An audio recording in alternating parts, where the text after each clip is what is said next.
follows Mark Martin, the Folgers Ford.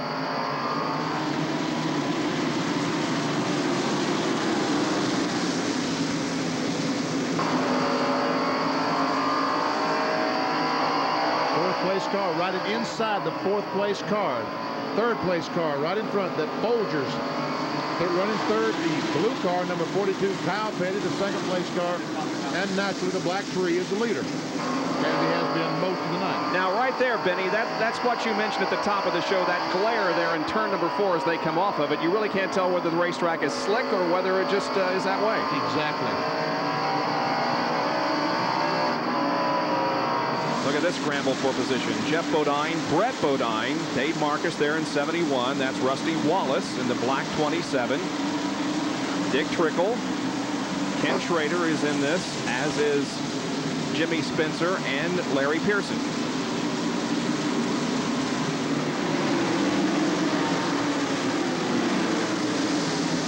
Oh, look at Jimmy Spencer. He hits the wall and slides back down the track almost. And no caution flag, because he did save the car. He never went all the way around, and no caution. And Richard Petty is smoking heavily as he goes down in turn 1. He sure is. And Terry Labonte was hoping for a caution right then, because he's out in front of Dale Earnhardt and would love to see a caution now, because he's back in the lead lap as Petty comes down with a lot of smoke. So here's Richard Petty moving into his pit area on the backstretch, and they take a look at why the smoke is coming from that car. Here's a look again at Jimmy Spencer's problem. It just gets loose going into the turn. It goes very high, clips the outside wall. You can see he had the brakes locked, comes back down in front of some traffic. Davey Allison gets slowed down. There's Morgan Shepherd. They get by. Boy, you talk about some guys hitting the brakes. Man, I'm telling you, Spencer did a heck of a job, and all those fellows that missed him. There's a bump going in the third corner as well. It trickled. Jimmy Spencer hit that and lost control. This is the race for second we're watching. Kyle Petty, the blue 42 second. The 6 Folgers car is third, and we're inside the fourth place car, the Kodak Chevrolet of Ernie Irvan. Watch those cars move around in those turns.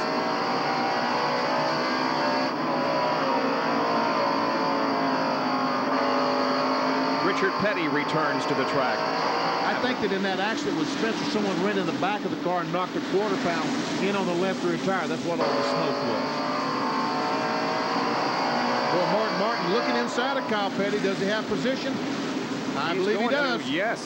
Ernie Irvan might be able to. Let's see if he can get down under him as well. No, Kyle gets back in line.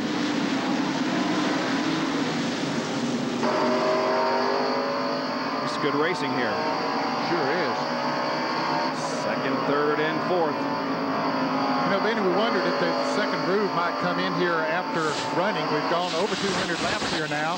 I don't think it's the groove that they're going to be racing in, but it does allow for some passing here. But the second groove seems to still be a little bit slick up there. It's very slick. When we see cars go up on the outside, all of a sudden the rear tires will start smoking, which means the car is getting loose. Not yet. It's not good enough to race 2x2. 213, the halfway point is 250. That's what, 37 laps, is that right? Hey, yeah. Folks, give it up for Mr. Jenkins. He finally got something right mathematically. And that lap will pay $10,000 to the leader and could mean you're winning a Pontiac Grand Prix if you've entered the White Cat Halfway Challenge. Ernie's inside of Kyle. They are side by side down the back. Kyle, don't do it, buddy. Atta boy. Now, while that's going on up front, Dale Earnhardt has moved. Well, he did move up beside of Terry Labonte, but now that is, he ran up on traffic and had to back off, so Terry's still in the lead lap. This is a battle for third. You can see there's Dale Earnhardt. You can see how far behind. Mark Martin in second place is not too far behind Dale Earnhardt. Ernie Irvan now up in the third place in car number 4. And in fourth place is Kyle Petty. Dale Jarrett has moved into fifth. 14 cars are on the lead lap. 14 cars on the lead lap. Here's Sterling Marlin and Bill Elliott and Ricky Rudd. Bill Elliott is a lap down. He's being shown in 15th place. 94 of Marlin is shown 6th, I Yeah, believe. he's running 6th. He was running 5th. Dale Jarrett got around him. so that moves Jared into 5th. So That means Sterling that, running 6th, Sterling and Ricky Rudd running 7th. Rudd is 7th. Running in 8th place is Hut Strickland. Alan Kowicki is 9th. Jeff Bodine 10th. Brent Bodine 11th. Rusty Wallace is 12th. Kenny Schrader 13th. And Terry Labonte 14th. He's the last car on the lead lap, and he is right in front of Dale Earnhardt by about 3 car lengths. And lap down, Elliott, Michael Waltrip, Dick Trickle, and Davey Allison. And everybody else is at least 2 laps down. Harry Gant moving very slowly through the 4th turn. Is he coming back on the track from a pit stop? I don't know. I think that he's been in and out of the pits all night, Bob. There is Jeff Bodine, and the word is he's dragging something. Well, let's see if we can pick it up. The Budweiser Ford. Jeff, that car has not really been handling that well tonight, but he's still in the lead lap. Well, here's a replay from a little while ago. We had a really tight shot. Yeah, there's some sparks coming from underneath that car. Jerry Punch, what's going on with that Budweiser Ford? Well, I was talking to Tim Brewer here a minute ago, and I said, Brewer, what's dragging? He said, your guess is as good as mine. You can see it. It was pretty dramatic. He said, that's pretty spectacular, huh, Doc? But apparently, whatever it was, appeared to have stopped as NASCAR and walked down here, was getting ready to possibly bring Bodine in, and that's what's underneath the car. So the NASCAR official had walked here and talked to Brewer, but now apparently the problem is resolved. They leave Jeff Bodine on the racetrack. We saw Tim Brewer there conversing with a NASCAR official, and we don't see any evidence of that right now, so obviously they will not bring him in. There for a while, it was certainly cause for concern. There is the leader, Dale Earnhardt of the Busch 500. Live from Bristol International Raceway in East Tennessee, back after these messages.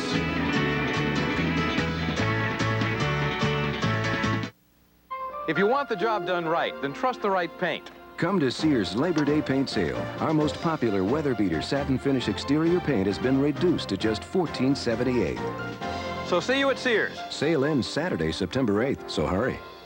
When this is the feeling of shaving,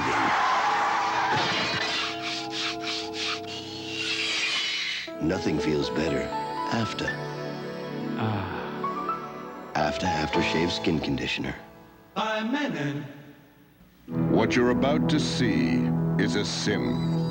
Brushstrokes, runs, streaks. Now consider the new Wagner Power Painter. It has patented controls for precision, a convenient backpack for big jobs. It paints smoothly and evenly over cracks and tough surfaces. Why did we ruin this beauty? So you wouldn't ruin this one. Wagner, not just a whole lot faster, a whole lot better.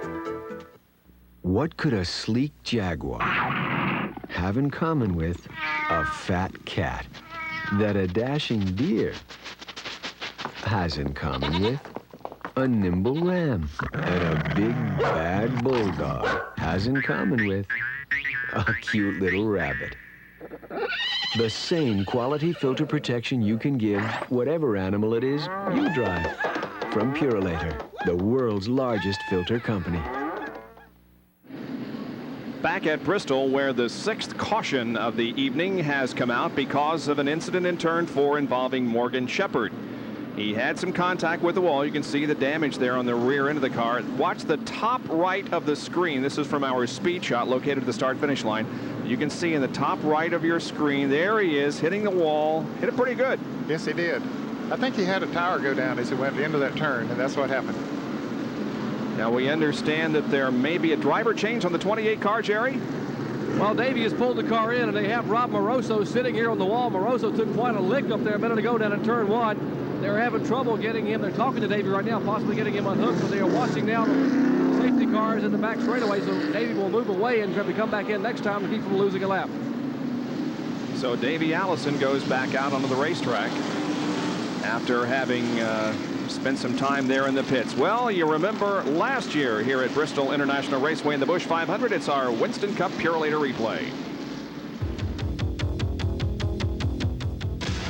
Winston Cup replays are brought to you by Purolator, the world's largest filter company. Bristol, August of 1989. Night racing for the Winston Cup drivers and the Busch 500. Sterling Marlin lost his battle for position with Dale Earnhardt in the early going. Then slid with Morgan Shepherd through turn 2, bringing out one of 11 caution flags during the evening. Contact between Dale and Jeff Bodine sent Jeff spinning into the backstretch wall. He recovered to finish 16th. Earnhardt moved to the lead past Bristol's all-time win leader Darrell Waltrip on lap 263. But 33 laps later, Dale lost it in turn 4 and bumped the front stretch wall. He finished 14th. Mark Martin finished 20th after suffering overheating problems.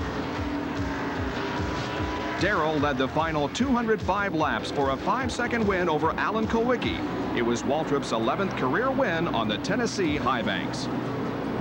Darrell Waltrip, of course, not here because of the injury. 1-900-246-0101, the number to dial. You've got to be quick now. We've only got about 20 more laps to go. 95 cents per call. If they call you back and you know who won at the halfway point, who was leading at the halfway point, you will win the Pontiac Grand Prix. Here's a driver change going on in the Davey Allison pit as Davey has come out of the Haviland Ford. We'll take another break and be back in just a moment.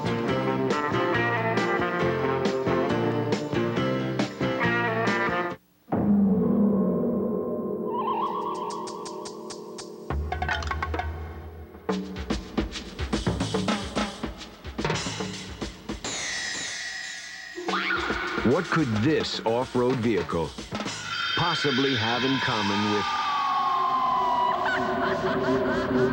with this off-road vehicle? The same quality filter protection you can give your car from Purolator, the world's largest filter company. We tested STP oil treatment under the worst possible conditions. In the taxi cabs of New York City. The result? Engine lift to wear was reduced by up to 50%. And now there's an STP for your newer car, too. When this is the feeling of shaving,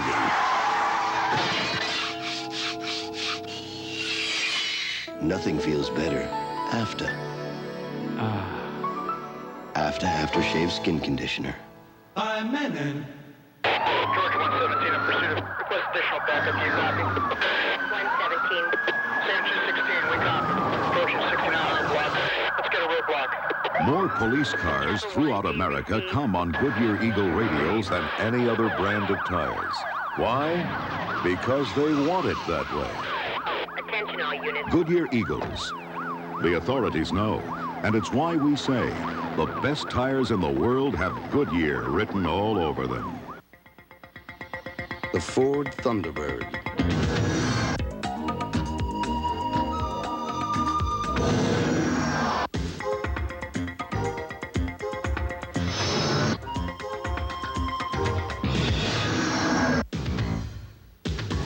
A perfect car for a nice Sunday drive.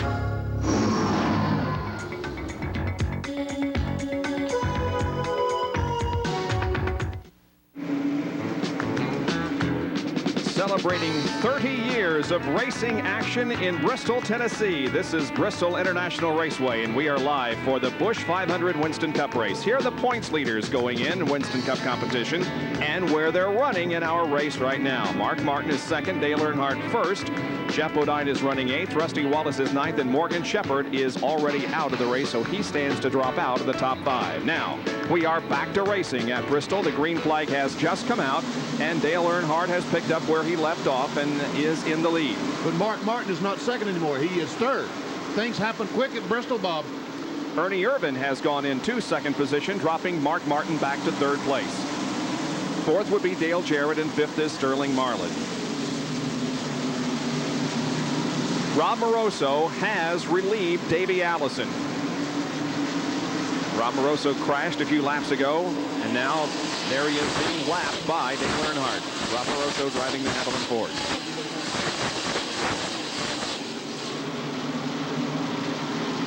The 4 car, the 6 car on the inside of Dick Trickle, 130 miles an hour side by side. Up in the middle of the corner, checking the speed down to about 100. And 36 degrees of banking. I bet Ernie Irvan is thanking God for that headrest about now, because we are nearing the halfway point. We are 13 laps away from the midpoint of the race. Dale Jarrett having a little trouble getting around Dick Trickle. There's Rob Moroso down on the inside. Sterling Marlin is right behind Dale Jarrett, and then comes Ricky Rudd.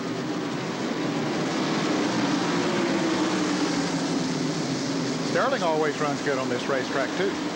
He's another driver that just seems to always run well here. He's from Columbia, Tennessee, over near Nashville.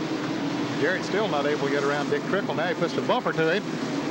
Still hasn't got around. Here comes Marlin up on the outside. Oh, look at this. Marlin gets by on the outside. Yeah.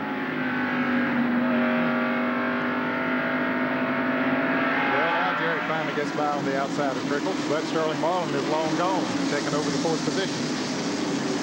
Ricky Rudd has passed Dick Trickle. Here comes Bobby Hillen in number 8, the Snickers Buick. And now Alan Kowicki will move to the high side of Dick and pass. You know, it doesn't seem to matter where the train is. As long as they start by you, just can't stop. That's right. Inside or outside. Yeah. Look at Kyle Petty come up on the inside of Rusty Wallace, take the position away. Ooh, boy, he slipped in a hole that didn't look like was there. Those cars must not be but about 10 feet long, because that's all the room I thought he had. There is Jeff Bodine moving the number 11 Budweiser 4 to the outside of Trickle as he loses positions rapidly. And we saw the car number 1 dip down on the inside. There he is on the inside. That's Terry Labonte in the Stoll Oldsmobile. He was helped with this last caution. He was running right in front of Dale Earnhardt, and so he is on the lead lap and could be a factor before this race is over. This is from Trickle's Phillips 66 in-car camera. That's Labonte immediately behind him, and Rusty Wallace behind Labonte. And then Brett Bodine, the Quaker State Buick. Here is Brett Bodine, the view he has of Rusty Wallace. Kyle is all the way at the front of this pack of cars now. Yeah, he just went right through them, didn't he?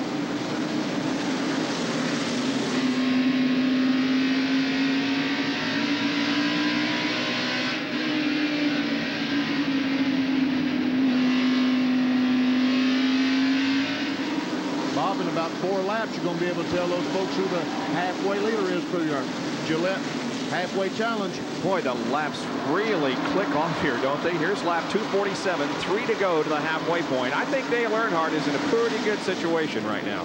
Yeah, he's got himself a comfortable lead. It'll be worth $10,000 to the leader of that lap. You really go out on a limb, don't you? Well, yeah. Ernie Irvan is in 2nd position, but he's about a half a straightaway behind Dale. Mark Martin is 3rd. 4th is Sterling Marlin. Dale Jarrett is 5th. The car number 5, Ricky Rudd, is 6th. Alan Kowicki is 7th. Kyle Petty is 8th. Jeff Bodine 9th. And Terry Labonte now in 10th place. Here's lap 249, 1 to go to the halfway point. Earnhardt, just like he's on a rail, off the 2nd corner and down the back stretch. Now here's Dale Jarrett and Sterling Marlin in a tussle for position, and Earnhardt is the halfway leader. Did we tell the folks that he just won $10,000 yet? $10,000 to Dale Earnhardt. Now, if the people at right guard call you back, you have got to tell them Dale Earnhardt was leading at the 250 lap mark. The name to remember is Dale Earnhardt. You get called back and you say Dale, you're going to win a Pontiac Grand Prix. And there he is, the Goodwrench Chevrolet, just cruising around here out there by himself. Nobody challenging, nobody in front of him at the moment. Earnhardt leading at the moment, and we'll show you the top 15 as we have just completed half of this race. It's Earnhardt, Irvan, Martin, Marlin, and Jarrett in the top 5, and there you see 6 through 10 and 11 through 15.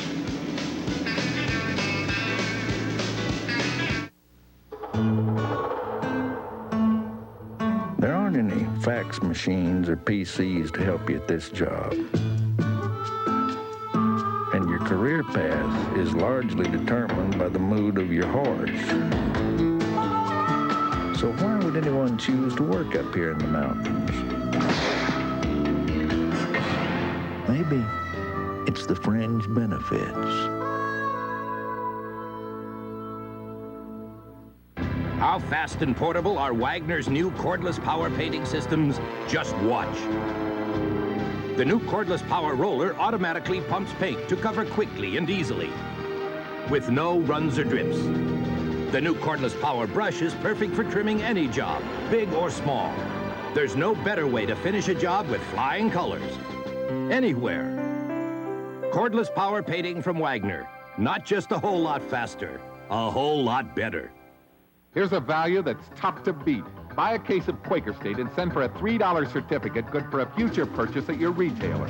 Or with a Quaker State oil change, get a $2 certificate toward your next change. Get details wherever Quaker State is sold. If you want the job done right, then trust the right paint. Come to Sears Labor Day paint sale. Our most popular weather beater satin finish exterior paint has been reduced to just $14.78. So see you at Sears. Sale ends Saturday, September 8th, so hurry. Back at Bristol, there's one of the 58,000 people. Look at is that a ring she's wearing? What an unusual ring. That's a lug nut. A love nut, did you say, or a lug nut? Lug nut. Speaking of rings, if you didn't listen to the Winston or the Busch Grand National race at noon today, you missed the fact that Elton Sawyer and Patty Moise were engaged this weekend here at Bristol. Man, I tell you what, Elton, he better not be beating on that 45 car anymore. Brett Bodine drives the 26 and Ken Schrader in the 25 as Schrader just goes to the high line and passes Brett Bodine and picks up the 12th position. Ken Schrader goes to 12th. Now let's go down to the pit area and get an update on the condition of Davey Allison. Jerry? Well, we saw Davey bring the car down pit road and did not get out of the car. He went back on the track during the caution flag. The reason he didn't get out, he was too weak to stand up. He literally had no strength left to get out of the race car. So they ran one more lap, then they literally lifted him out of the car, pulled him behind pit wall where he nearly passed out. They have now taken to the infield care center where the Bristol life-saving crew and the doctors locally will check him out. And apparently just heat exhaustion, just getting overheated here inside the race car. Rob Moroso now driving in relief of Davey Allison. Jerry Punch, I've been through what Davey Allison is going through. In other words, I've seen the movie, and it is a horror film, believe me. Total exhaustion. Sterling Marlin and Ricky Rudd are here for 5th. Marlin running 5th. Ricky Rudd wants it. Look at him move up as he comes off the turn. The Levi Garrett Chevrolet got a good bite that time off the turn, but Sterling went down the straightaway pretty good.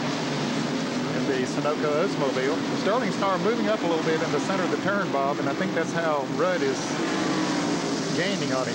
See there, he goes up. Here Rudd right back up on his back bumper again. But Sterling comes down off of the hill, off of the banking. And didn't we see this scene in the first race of the year? Yeah, we last did. Few laps or something? On the last lap. They were running 4 position, one of the top 5 positions, and they tangled. In fact, it was just as they were running on the racetrack, and they tapped coming off of turn 2, and Marlin went around, and Rudd went on and took the position. And tempers played a little bit.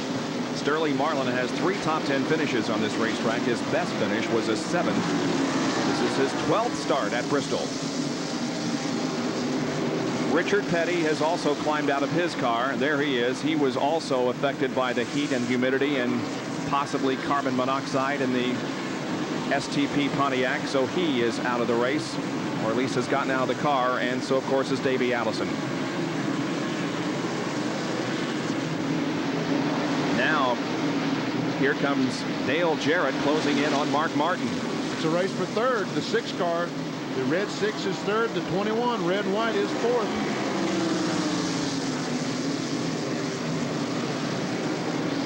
Dale was pretty far behind Mark, but he has run him down now. They got caught up in some traffic there for a moment. Jarrett lost a little bit of time to him, but the Citgo Ford is running good tonight. It certainly is. Dale taking that car for a good ride. Well, let's check our Western Auto race recap. Earnhardt, the leader, led 211 to 265 laps, 6 caution periods, total of 29 laps. We have 14 cars that are still on the lead lap, and the average speed of the race is 88.675 miles an hour. Those that have led include Earnhardt, Ernie Irvan, and Dale Jarrett. Out of race, Rick Wilson, Rob Moroso because of a crash, Morgan Shepherd because of a crash, Richard Petty because of illness. And the Western Auto Mechanic of the Year point standings going into this event show that Robin Pemberton on the 6 car and Mark Martin still on top of the standings, with Tim Brewer, Danny Glad, Mike Beam, and Andy Petrie rounding out the first 5. Robin Pemberton with a rather comfortable advantage in that Mechanic of the Year award.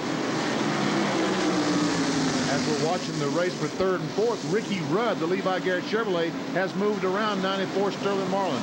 There they come. Rudd is now in the 5th spot.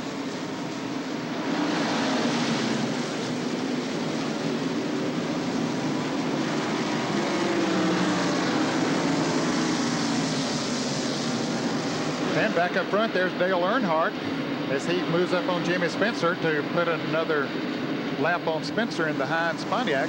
And not too far behind Earnhardt as he moves on the inside of Jimmy Spencer is the car number 4 of Ernie Irvan, who is running second. You can see that yellow car coming into the picture. We're going to do a field snapshot here as Earnhardt comes across the start-finish line. You can see your favorite driver as they come down off of turn 4 on the front straightaway. There's Alan Kowicki going by, Kyle Petty, Rick Mass, Rusty Wallace, Greg Sachs, Jeff Bodine.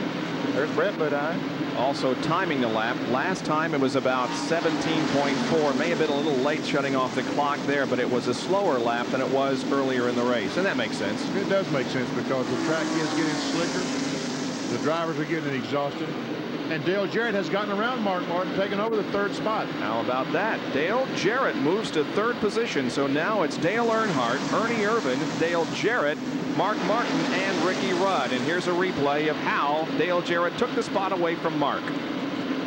Well, they went into the turn, and Mark went a little high, and that door opened, and boy, they just jammed right in there. I'll tell you, you talk about the reactions of a race driver. They got to be quick, and they're moving them quick. Let's go to John Kernan, who has a comment on Dale Jarrett. You know, guys, I was sitting in the driver's lounge about an hour before the race this evening, and Rusty Wallace was talking about the fastest car that he had seen in practice. He said, you know, they've got that 21 car hooked up, and Dale Jarrett's got a fast car, and the man who's responsible for the chassis setup, Bob Johnson, is all smiles down here. He's been on the radio, and he's been telling Dale that he is looking good, but to take it nice and easy, because we're just halfway through this thing, and he's got to have the car still together to win the race. I got to tell you, somebody else with a slight grin on his face is sitting next to me in the booth. Well, it's good to see him run this good, Bob, because I know how hard he has tried to get in a good race car so that he could prove his ability. And also the Wood brothers have had their trials and tribulations over the last few years, and it's good to see that go forward running good. There is the leader of the race, Dale Earnhardt, leading Ernie Irvan and Dale Jarrett at the completion of 282 laps. We'll be right back.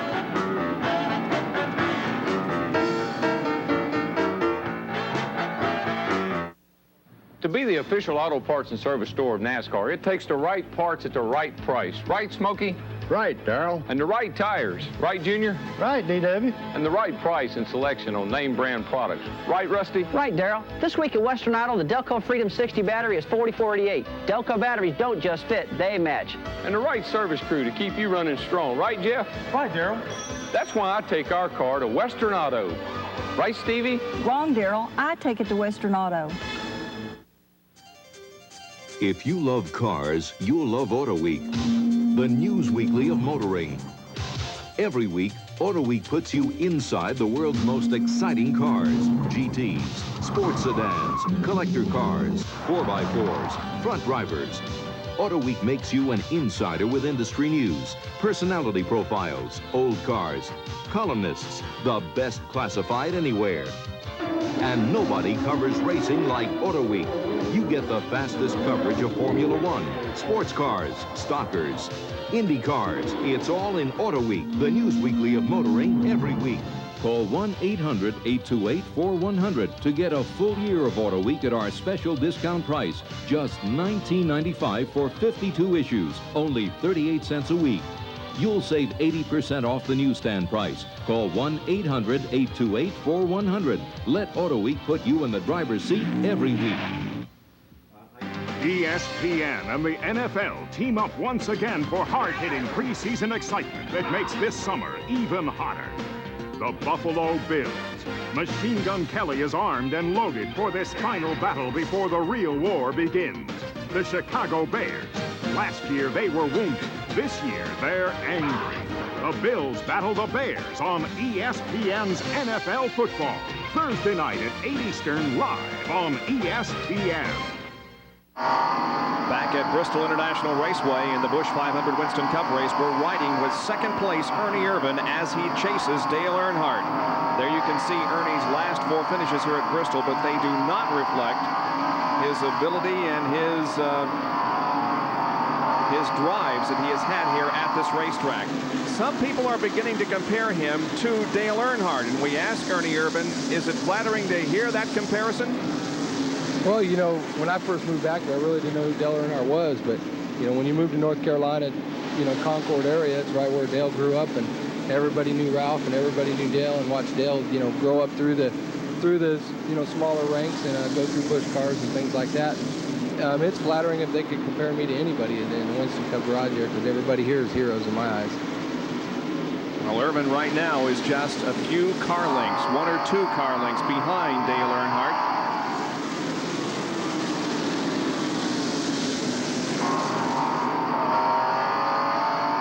Ned, it's probably a partisan crowd here this afternoon, don't you, tonight? Ernie Irvan's car owners live about 30 miles from here.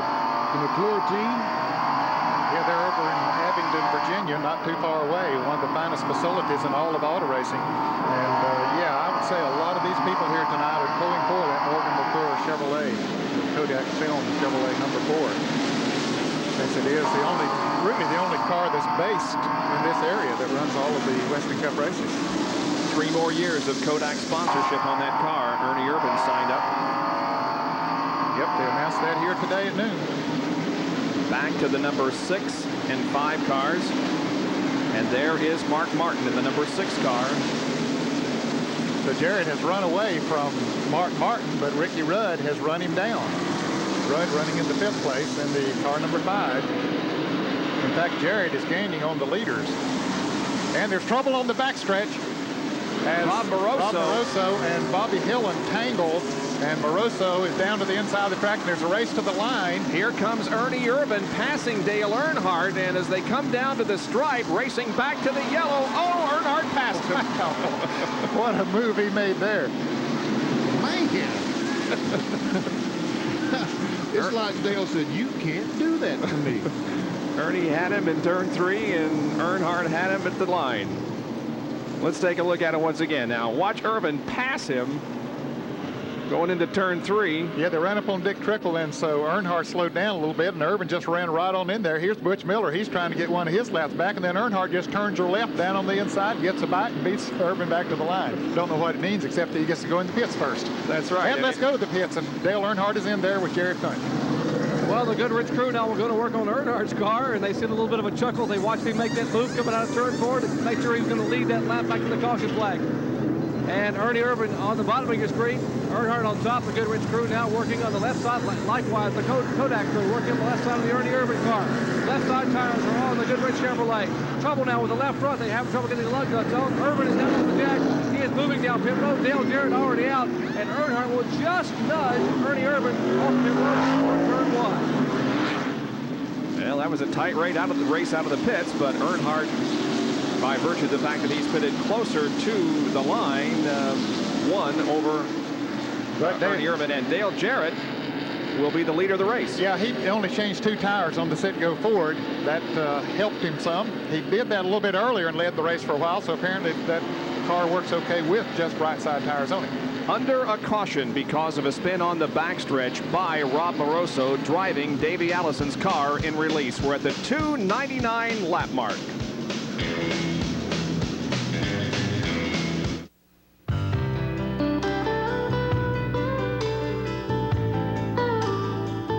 All of these championship-winning drivers have one thing in common: Goodyear Racing Eagles. The race-winning technology that's found in the Goodyear Racing Eagles can also be found in the world's best-selling line of high-performance street tires, Goodyear Eagle Street Radials.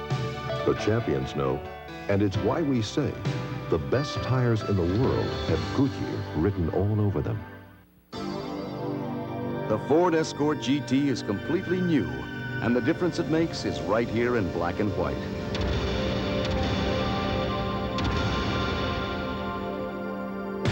The 16-valve double overhead cam Ford Escort GT. Only the name remains the same.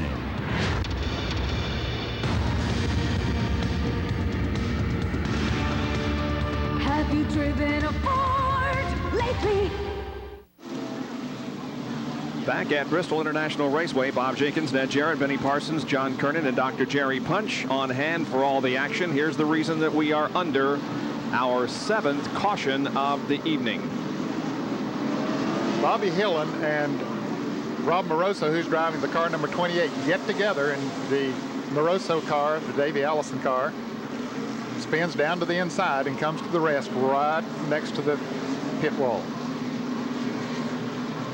And we are just about now to go back to green as the pace car ducks in off the racetrack, and Doyle Ford waves the green back to race conditions with Dale Jarrett up front and Dale Earnhardt running second. Well, we'll see now. Jarrett just has new right side tires. Earnhardt has 4 new tires all the way around on his Goodwrench Chevrolet. So we'll see how that works. And it looks like Earnhardt really putting the pressure on Jarrett. It's like at any moment he's going to pull off the pass. They go into one. I mean, I can't even say inches because there's nothing there. There was no room at all. Look at this. Ooh, and Earnhardt touched just a little bit. Just Jarrett wide. Dale battling back, though. Dale against Dale here. Earnhardt is going to go into the lead again.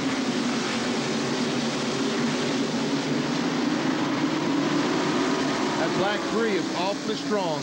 Yes, he is.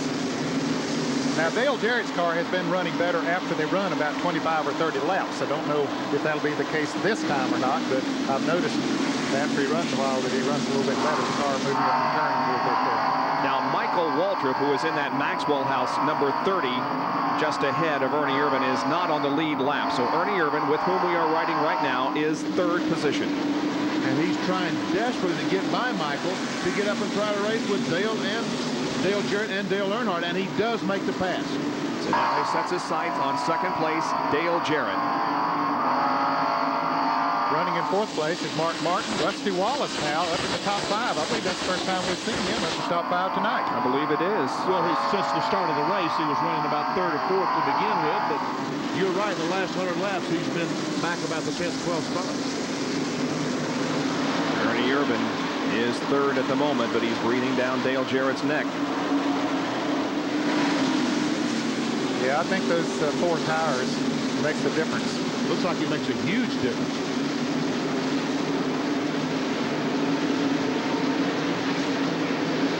Here's Dale Earnhardt's big auto parts pit stop performance. The driver time 6.2 and the crew 27.8, total of 34.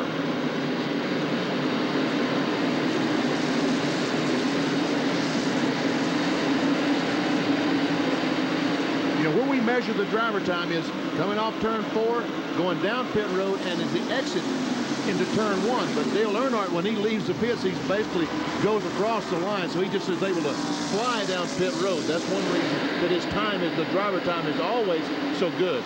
Now, let's compare that with Dale Jarrett, who is not in a similar situation. His pit is near turn 4, so he has to really slow down to come in, and then he's got a long way to go to get back up to speed. Plus, he has other cars going out as he has to dodge the other cars as he leaves the pits.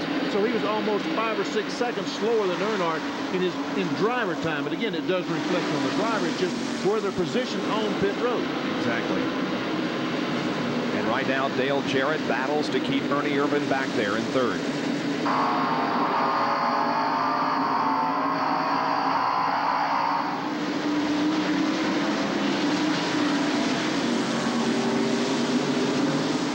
Bodine is now a lap down, running in 15th position in the Quaker State Buick. Let's go to John Kernan for a report. Well, Bob, we've seen several drivers get sick tonight. Also, the stress, the heat, the humidity getting apparently to Brett Bodine. He radioed in, said, hey, guys, you need to find somebody to drive for me. Now, he will be coming in just as soon as I get someone to drive. I just passed Chad Little, who has made it to the racetrack. I asked Chad, I said, hey, are you going to go fill in for Brett? He looked at me and says, I don't know who I'm going to fill in for, but I'm ready. I've got my driver's suit here and my helmet. Boy, Alan Kowicki almost got tagged there. Had to back off a little bit as he and Ricky Rudd battled for position. That is for the 8th position they're battling for. Quick, and the Z-Rex Ford moves down on the inside of Ricky Rudd. Now Rudd trying to come back. Allen was sideways the last time he went down that straightaway. And Rudd takes a spot away just with ease coming off the second corner. Those guys are really trading the position. Let's take a look at the first exchange here.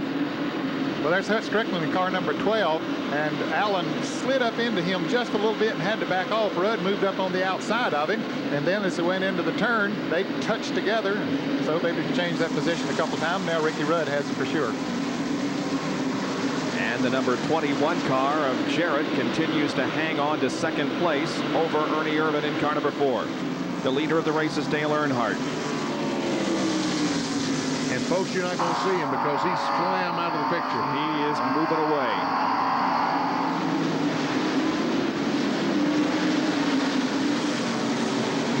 Neither of these guys has ever won a Winston Cup race. They're running second and third. And neither of them really had a solid ride going into the 1990 season. Jarrett didn't have a ride at all. Ernie Irvan was driving, started out with Junie Donlevy without sponsorship, so it was questionable whether they were going to be able to run much. And then all of a sudden, things began to change. And both of them now in top rides, and here running second and third in this race.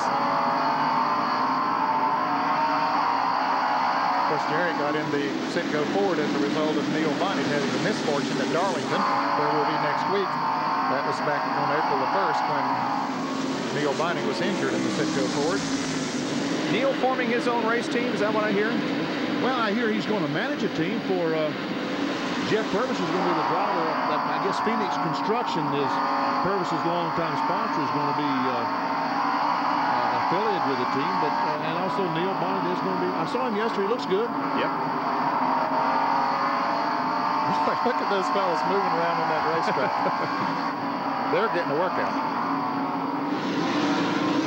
Chad Little standing by to go in for Brett Bodine. We had talked to Brett Bodine on the radio. Apparently he's having severe leg cramps. That's one of the problems you get with a lot of fluid loss. So Brett Bodine will get out of the car and Chad Little will go in. We were also told that Kyle Petty has burned his right foot in the car from the intense heat, and that Richard Petty is coming over to get a helmet and will possibly go in and release drive for son Kyle. Well, it hasn't been that long ago that Richard Petty was looking for a relief driver. When he was ill in the car and got out of it, but now we hear that he may get into it in relief of his son. Well, we saw him in the pits there a little while ago, and he was walking around talking to his crew member, so he's got the breath of fresh air, and then it don't take much. Heck, you stand out there 5 or 10 minutes, and you're ready to go again. Oh, about 10 or 15 minutes, and you are ready to go again. There is the leader, Dale Earnhardt, with a full straightaway advantage on second place, Dale Jarrett. Oh, a crash here on the straightaway is Kyle Petty. He bangs the inside wall and comes to rest down at the entrance to turn number 1. So Kyle Petty, we had just heard Jerry tell us that his foot may have been burned because of some heat in the race car, and now he crashes here on the main straightaway, bringing out the 8th caution of the day. And heavy contact on the inside retaining wall with the Peak Pontiac. There's a picture of Kyle. The car has not fired the car back up, but as I said, there was some extreme heavy contact with the left front. And we'll be able to show it to you again on our speed shot located at the start-finish line. It looks like it just gets loose. I don't know if a tire blew or what happened, but boy, the back end of the car just went around all of a sudden. I would say there might have been some contact with the 12 car. Yeah, it could have been because the tires are up. The right side tires are. You can see them there. And now the safety crew is there with Kyle Petty. And again, we will take this very slowly for you and see if we can determine what happened. It appears as if there was some contact with the 12 car. Now watch, watch, what is that flying off the car? I can't imagine. Unless it's a big piece of the rear bumper, maybe.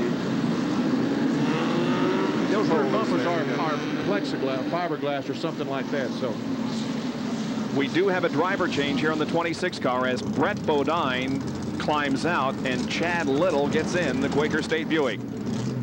The driver change is made, and Chad takes the car onto the racetrack as the safety crew continues to be at the Kyle Petty car after he crashed here on the main straightaway at Bristol International Raceway.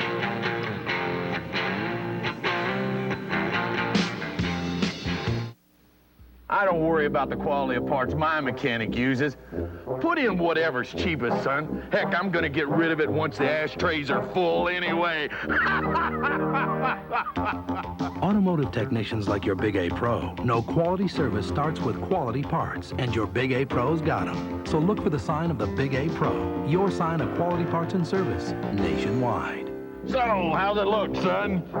You better hope your ashtrays fill up real fast. Don't stop short of the peak, 'cause second best won't do. There's a pride in peak performance. Take more than 650 horsepower, wide open, for 500 miles. You need maximum protection to cool it. I want the maximum going for me.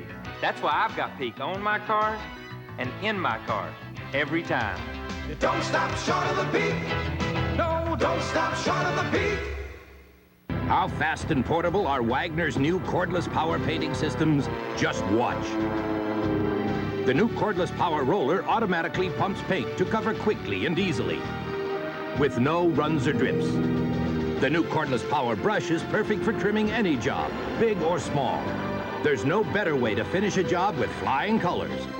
Anywhere. Cordless power painting from Wagner. Not just a whole lot faster, a whole lot better. Back at Bristol, where one of our cameramen located right up above us here on the main straightaway has found a friend. Each year, it seems, we have a praying mantis that visits Bristol International Raceway, and he has found a vantage point on the top of our camera. It's nice. I would say you nice need it. view up there. I would say you need it, Bob.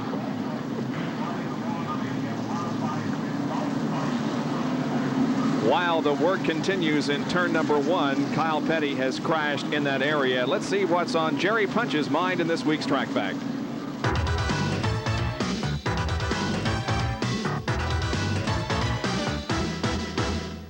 This Track Fact is brought to you by Quaker State. The Big Q is one tough motor oil. If any of you race fans ever wanted to order your own race car, or maybe you've wondered about the teams that order cars and how they get them from the builders, well, let me show you. They have 3 options. You can get this car here, which is called a surface plate car. And what BSR Hess will do here is build this car with all the interior sheet metal, the roll cage, and the bare chassis. This costs you around $7,500. If you don't have enough time to finish that car back in your shop and you want to get the next step up, you can order this car. It's called a rolling chassis.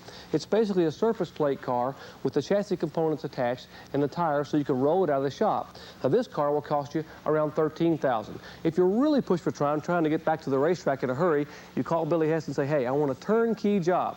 So what they'll do is they'll build you this baby here. It's the rolling chassis with all the gauges and sheet metal attached, race ready, minus engine, but this one will cost you around $40,000.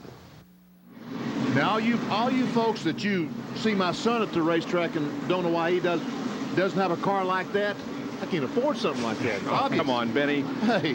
Man of your means. $7,500 for a man. Well, tomorrow, auto racing here on ESPN at 7:50 in the morning. Get up and watch the Belgium Grand Prix. That's live here on ESPN at 7:50 tomorrow morning.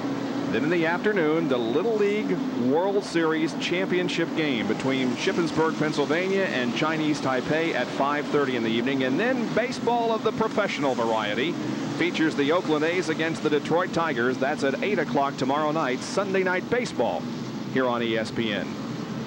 The lights are out in the pace car, indicating that next time around the green flag will fly and we'll be back to racing once again. The green will come out on lap 332. Dale Earnhardt leads over Dale Jarrett, Ernie Irvan, Mark Martin, and Rusty Wallace. As the crowd rises to its feet, over 55,000 people are here. They cheer as the green flag comes out and racing speeds resume. Michael Walker there bumping Earnhardt a little bit, trying to get back in the lead lap. But Earnhardt trying to pull him off the turn. But is he going to be able to do it? Yeah, he beats him into turn 3. Watching from Ernie Irvan's in-car camera once again. Second place, Jarrett ahead.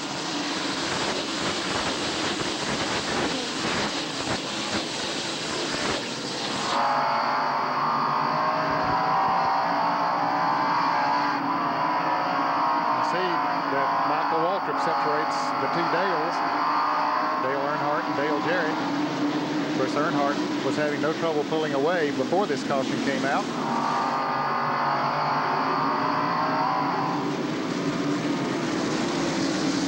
Look at this. Mark Martin, Rusty Wallace, Sterling Marlin, Terry Labonte, Ricky Rudd, and Bobby Hillin. Oh. And several of those guys are racing for position. Yeah, from about 4th, Bobby Hillin is a lap down, but all the others are racing for about 4th through 7th position. And I think racing is the operative word. Wow, are they going after it? Look, here's Rudd on the inside of Sterling, and up in front, they're side by side with Rusty Wallace and Bobby Hillin. Rusty Wallace is 5th. Then comes the 5 and 94 battle for 6th spot. Dick Trickle was just in and out of the pits on the stop-and-go penalty. He was black flagged for exiting the pit above the blend line. So they were told how to go out of the pits. Dick got a little over anxious and went above the blend line, and it cost him. And that is Dick running on the low line down the back stretch. Michael Waltrip just gave Ernie Irvan a little bit of a hello, I'm here type thing. Here it is. Irvin's car gets a little bit high. Michael runs up there and taps him a little bit, but both of them keep them going straight. The terrifying thing is when they go up and hit you with the left rear, when you correct it, there is no room to go back up the racetrack. The wall's there, and Ernie did a good job not to run in the outside retaining wall. This is a good race right here. This is definitely the best on the racetrack. Marlin, Rudd, Labonte, and Jeff Bodine.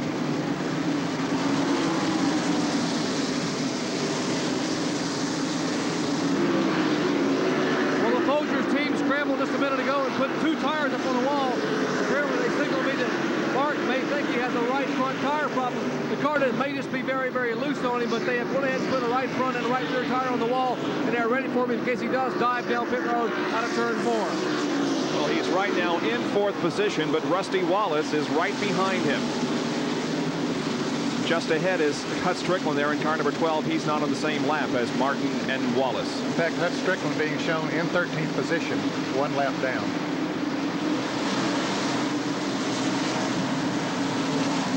Mark. And the 5-car Ricky Rudd got around Sterling Marlin. So that moves him into the 6th position. Right. Sterling Marlin now back to 7th, and here's the 8th place car, the car number 1 of Terry Labonte. Then the 9th place car of Alan Kowicki, who just moved around Jeff Bodine in the Budweiser Ford. And the only other car then on the lead lap, there are 11 cars on the lead lap, is Ken Schrader in car 25.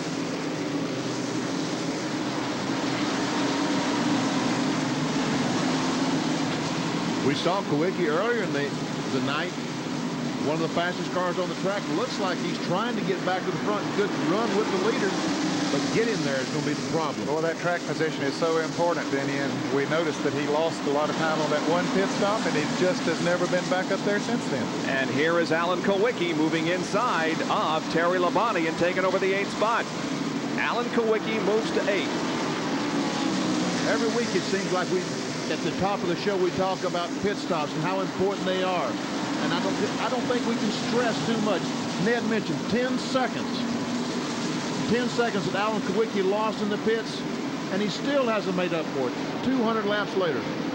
Here is Dale Earnhardt with 152 more laps to go. We're on lap 348. Dale Earnhardt showing the way in the Busch 500 Winston Cup race from Bristol International Raceway. We'll be right back.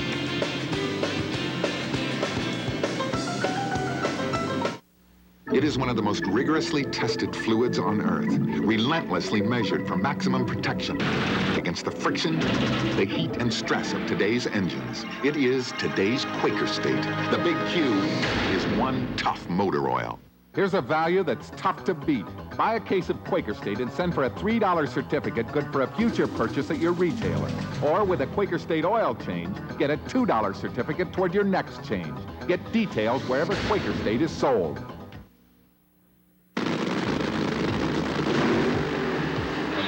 When was the last time you had the kind of car that brings the road alive? Have you driven a Ford? Then you don't know what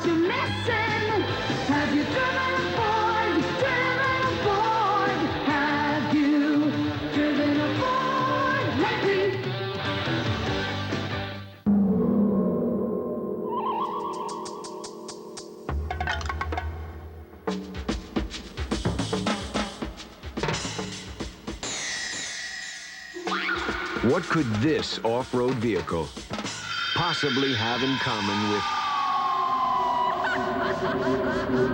this off-road vehicle? The same quality filter protection you can give your car from Purelator, the world's largest filter company. Whose car is that? A lot of cars in this town need parts from Parts Plus. Take a hint from your car. Go to Parts Plus for the quality name brand auto parts you need. Because Parts Plus sells name brand auto parts with quality you can rely on. The same quality name brands used by professional race car drivers. So the next time your car needs auto parts, come to Parts Plus. We're America's family of auto parts stores. We're Parts Plus. Here are the top 5. Dale Earnhardt, Dale Jarrett, Ernie Irvan, Mark Martin, and Rusty Wallace. After 356 laps, then 6 through 10, Ricky Rudd, Alan Kowicki, Sterling Marlin, Terry Labonte, and Jeff Bodine. There is the number 3 car of Dale Earnhardt. Now, unless he gets in trouble or unless he's challenged for the lead, you won't be seeing him for a while because he has things all to himself, and we're going to show you what else is going on the racetrack and who else is out there. Well, you see Dale Jarrett coming into the picture there, coming off of turn 4, not too far behind. He's staying about the same distance behind him as they were after Earnhardt stretched that lead, and I would guess that Earnhardt just got out there to a comfortable lead and decided to stay right there. And there's Ernie Irvan in the Kodak Film Chevrolet. He's staying about the same distance behind Jarrett. He's running in 3rd place. The next car is Jimmy Means, the Alka-Seltzer Pontiac. Crashed yesterday, had to use a provisional and a backup car. Greg Sachs in the Tide Chevrolet, still relief driving for Darrell Walter. And by the way, folks, if you haven't heard, Darrell has announced he's going to try to drive in Richmond, Virginia. Mark Martin, our Winston Cup point leader, right behind Greg Sachs. He's running 4th. The 5th place car, right behind him, the black car, that's Rusty Wallace, the Miller Genuine Draft Pontiac. And back in 6th position is Ricky Rudd and Levi Garrett Chevrolet. Rudd running in 6th spot. Then Michael Waltrip in car number 30. He is running in 12th spot. He is 1 lap down. And then Alan Kowicki in the car number 7, moving up there. He's 7th. Has moved up to 7. So Alan on the move. Sterling Marlin, Sunoco Oldsmobile, 8th place car, and 12, Hutch Strickland, the Rebestes Buick. He is 13th, a lap down. Terry Labonte, the Skoll Oldsmobile. He was a lap down, got it back. He's in 8th spot. Then comes Harry Gant. He's several laps down, had all kinds of problems tonight. Jeff Bodine, the Budweiser Ford. Where's he running, Bob? He's 10th. He's 10th. And the 8 car of Bobby Hillen is more than 2 laps down to the field. Spin! Dale Jarrett spins in turn 2. Does a 360. No caution yet. No caution yet. He keeps it going. All the cars are stopping behind him, but no yellow yet. Well. Wow. So that cost Dale a number of positions, but he's back up to speed now. But he'll be a little anxious going into turn 1 this time as Ricky Rudd goes down on the inside of him. Of course, that is 4th position. So Jarrett, who was running in 2nd place, lost 4 spots, and he's about to lose the 5th as here comes Alan Kowicki to the inside. Well, it's up break for... Mikey, the little contact with Michael Waltrip. Yeah, they got the guy down. They're trying to beat him up. How come Michael Waltrip... And let's go to the pit area and Jerry Punch, who is with the King. Well, Richard Petty is standing outside of the infield care center where he has checked on son Kyle. Richard, how's Kyle doing? He's doing all right. What happened? He just spun and hit the inside guardrail. He said he hit it pretty hard. Bumped his head pretty good. Kind of got him woozy. By the time I got him over to the hospital, he's okay. So he told him to go ahead and fix the car. He's going to get back in. So we'll have to wait and see about that. Now, you were standing by to get in the car for him, weren't you? I was over there in case they needed me, but he crashed all at the same time. So I might get back in the car. If they get it fixed up, we might run some more. Richard Petty giving his report on Kyle. We also understand that Brett Bodine is being checked out at the infield care center for heat exhaustion. Should be okay, but he's probably through for the night.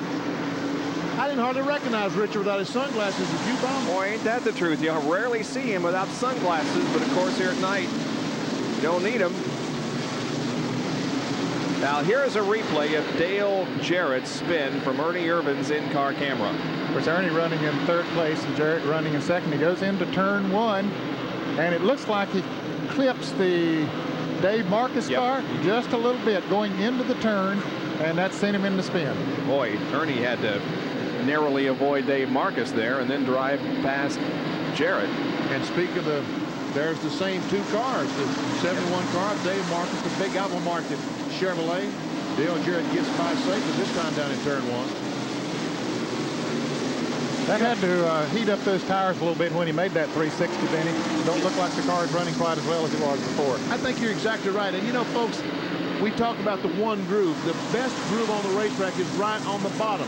Dale Jarrett was trying to get to that best groove as quickly as he could. He clipped the 71 car. Did he cut too soon, or did Dave Marcus go in the corner a little bit harder? There's no way in the world to tell. And here's Terry Labonte now trying to make a move on Jarrett. They get together a little bit, but Jarrett hangs on to the position.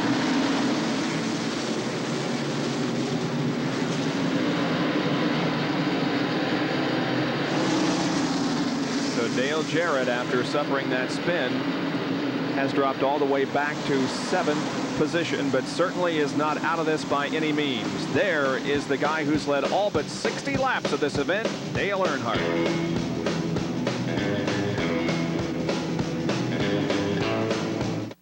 I'm Tim Paulson, Vice President of the Hair Club for Men, and of course, I'm also a client. Like these men, I called Hair Club's toll-free number requesting their informative booklet about thinning hair. Probably the best call I ever made. Inside was everything you need to know about hair replacement, including this complete objective bibliography. You'll learn about toupees, weaves, transplants, some misconceptions of minoxidil, as well as Hair Club's non-surgical strand-by-strand method, which adds ideally matched top-quality human hair to your own hair. In no time, you have a natural-looking head of hair that lets you lead a worry-free, active lifestyle. No chemicals, no surgery, yet it feels like a part of you. And the price is based on your degree of hair loss. Remember, if you want more facts, free and without obligation, you can call this toll-free number for your booklet. No salesman will call you. Consultations are free. And remember, I personally guarantee your satisfaction. I'm Cy Sperling, and I'm not only the Hair Club president, but I'm also a client. Sunday night, baseball's top power hitters slug it out. Mark McGuire and Jose Canseco lead the world champion Athletics against Cecil Fielder and the Tigers. It's Sunday Night Baseball, live on ESPN. Baseball tonight.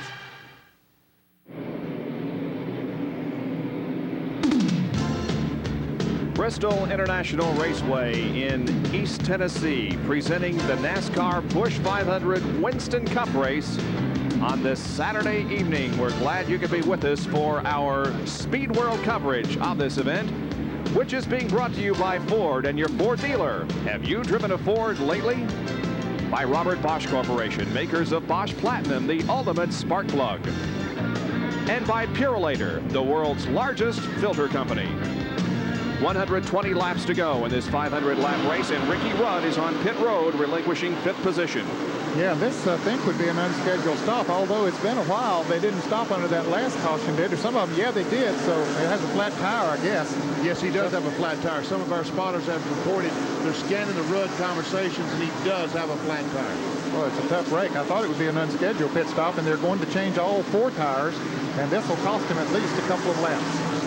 Tough break now for 2 of the guys that were running in the top 5. Dale Jarrett, who spun, and Ricky Rudd, who's had to make a pit stop for a flat tire. Rudd goes back out onto the racetrack. And he did go 2 laps down. Let's go to the pits and Jerry Punch. They are literally trying to reassemble Kyle Petty's car behind me. 10 or 11 guys laying up underneath the pink Pontiac. Come on, I want to show you who's climbed in the car and made relief drive here. Talk about people getting ready to retire. Well, here these guys are working on the car. But the fella already sitting in the seat here, the king, Richard Petty. He knows that Kyle is still in the infield care center, and so Richard Petty is getting strapped in.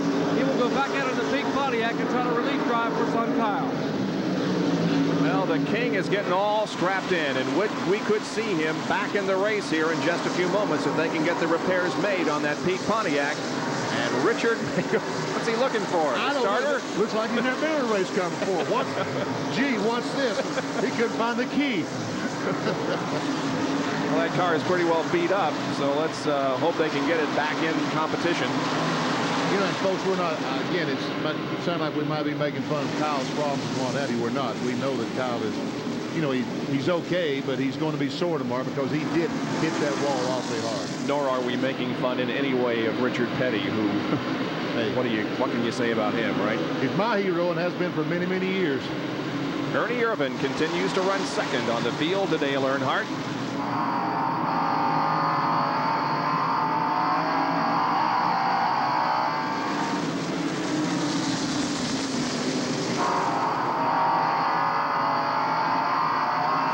There's Ernie Irvan in second, running behind Butch Miller. And now we're looking for third place. And there is Mark Martin, who is third. Going to the inside of Brett Bodine, who was relieved by Chad Little a few laps ago. I'm trying to figure out how Chad Little got that Quaker State helmet. So yeah, I was wondering that myself. There's Rusty Wallace going by Chad Little, fourth place car. Boy, you literally got to have a scorecard tonight to keep track of all these relief jobs that we've seen. Yeah, we've had more drivers fall by the wayside than we'll have race cars. Yeah, that's right. Well, we know what we're going to talk about next year at this race is relief drivers. We'll have to do a story on that. Back to the number 7 car of Alan Kulwicki, who runs in 5th position. He took over that when Ricky Rudd made a pit stop. So Alan Kulwicki is 5th.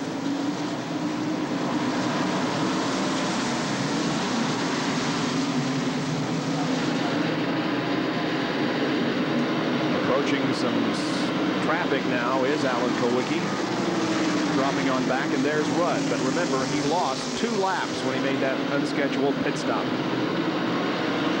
Here's Michael Walter going by. And there's Sterling Marlin, who is in the 6th spot.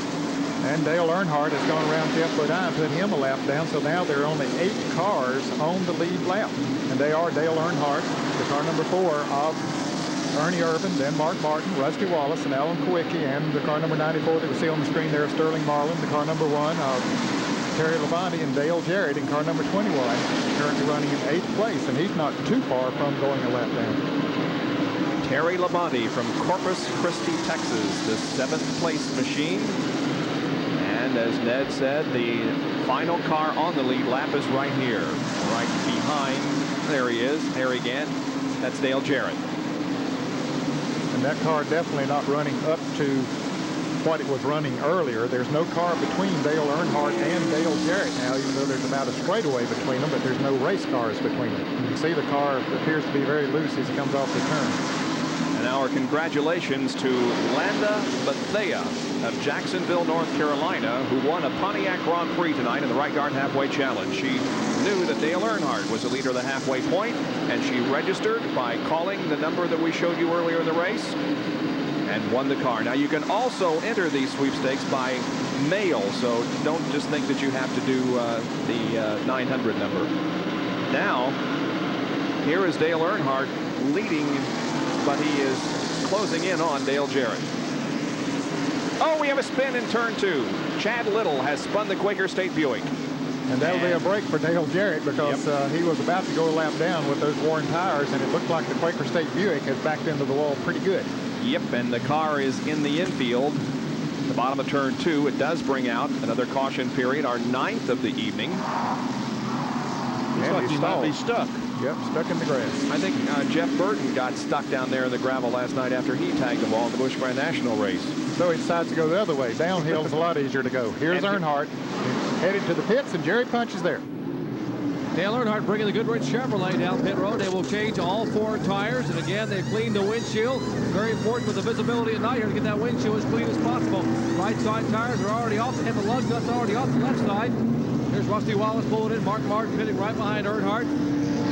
You're seeing all the cars on pit road. Earnhardt's crew now putting left side tires. Bodine is out. He is down pit road. The Budweiser crew having finished their service. Here's Earnhardt pulling down the Goodrich Chevrolet. Meanwhile, still working on other cars. Here comes the car number 7, Kulwicki down pit road. And the car number 4, Ernie Irvan, racing with Bill Elliott, and Irvan will win that battle back to turn 1. Rusty Wallace, one of the last ones out of the pits. We have 100 laps to go in this race. As they come down and complete this lap, it's lap number 400, so 100 more to go in the Busch 500 Winston Cup race from Bristol.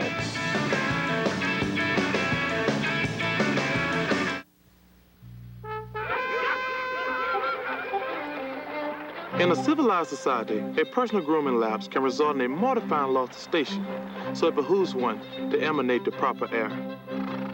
But with Right Guard Sports Stick, one gets maximum protection, and with a plethora of ambrosial aromatics, it is virtually impossible to pick up the wrong scent. Well, off to the foxes. Right Guard Sports Stick. Anything less would be uncivilized. Welcome to the 90s, and welcome to a way to explore new horizons. Introducing the new four-door Explorer from Ford. Explore more total room for people and cargo than any competitor. Explore its exclusive push-button four-wheel drive. Explore its aerodynamic design. Discover new four-door Explorer from Ford. Have you driven a Ford lately? Presenting a superbly engineered high-performance machine. One designed to outperform anything the competition has ever introduced, with exceptional starting power, smooth acceleration, and outstanding fuel efficiency. What do we call this masterpiece of engineering? Bosch Platinum, the ultimate spark plug with the advantages of pure platinum. You've never driven anything like it. To locate a Bosch retailer or service outlet, call 1-800-882-8101. Back at Bristol International Raceway, where the pace car ducks off the track and the green flag waves on lap 402. Back to racing conditions after our 9th caution flag of the evening. Dale Earnhardt still showing the way, and Jeff Bodine trying to get a lap back, and right now he is at the tail end of the lead lap as he leads the procession down the backstretch. Bodine is running in 9th position, but on the tail end of the lead lap. Now, the reason we were yellow until last lap was this incident involving Chad Little driving Brett Bodine's Quaker State Buick. Boy, he's close to that wall, but he dips down to the inside, and then all of a sudden the back end goes around on him. And Dick Trickle had a great look as he was following Chad. Boy, it looked like the rear wheels almost came off of the ground on the Quaker State Buick as he went sideways there. Well, I don't know exactly. It looked like that he got the car loose coming off turn 4 and really and truly never got it saved all the way down the front straightaway. Finally got to turn 1, had to turn the car to go left, and he was too high on the racetrack, out of the groove, backed it in the fence. Best battle on the racetrack is for second spot, Kowicki and Irvan. Here is Ernie looking inside, going to the third turn, and Kowicki slides and spins. And will everybody miss him? Wow. Yep. Everybody got on the brakes and avoid contact with Alan Kowicki, but another caution period is over us. The 10th of the evening. Well. Man, how can you spin in front of the whole pack and nobody run over you? I was never that lucky. Here's a replay. Ernie tries to get inside, starts to go in. Kowicki comes down and just touches that left rear. And all you'd have to do is breathe, blow hard on that left rear. It'd spin out anyway. And he did more than breathe on it. He touched it, around he went. And from another angle, our camera located inside the backstretch. Here is Irvan and Kowicki coming together, and Alan Kowicki spinning out in turn number 3. Caution again at Bristol, back right after these messages. I don't worry about the quality of parts my mechanic uses. Put in whatever's cheapest, son. I'm gonna get rid of it once the ashtrays are full anyway. Quality service starts with quality parts, and your Big A Pro's got them. So look for the sign of the Big A Pro. It is one of the most rigorously tested fluids on Earth, relentlessly measured for maximum protection against the friction, the heat, and stress of today's engines. It is today's Quaker State. The Big Q is one tough motor oil. You know, Rusty's so extremely talkative, and some people think I'm the quiet one. It's just that Xerox antifreeze coolant appeals to my calm, cool demeanor. It protects my engine in extreme cold, down to 84 below. Now, I'm sure if Rusty could, he'd go on and on about how Xerox protects in extreme heat, up to 276 degrees. But he graciously suggested I do this spot alone. Right, Rusty? Xerox antifreeze coolant, because extreme conditions demand extreme protection. Back at Bristol, and here is Ricky Rudd moving to the inside of Dale Earnhardt in the 4th turn, trying to get one of 2 laps back. Recchi is 2 laps down and here comes Ernie Irvan now battling Dale Earnhardt for the lead down the backstretch. Let's see who wins this race to turn 3, and Ernie Irvan has the spot. Let's see if he can lead at the line and get the 5 points. Yes, he does. Ernie Irvan leads the Busch 500. Of course, he had already led earlier in the race, so he had the 5 bonus points, but Earnhardt knew that he didn't want to go in that turn on the outside. Ernie Irvan had the preferred position. Earnhardt just backed off and let him go, which was a smart move. What Earnhardt was hoping that Ernie would slide up the racetrack a little bit as he went in the corner. He'd be able to dive back under him, but Ernie was up with that trick. He learned that back on the dirt tracks in California. Yeah.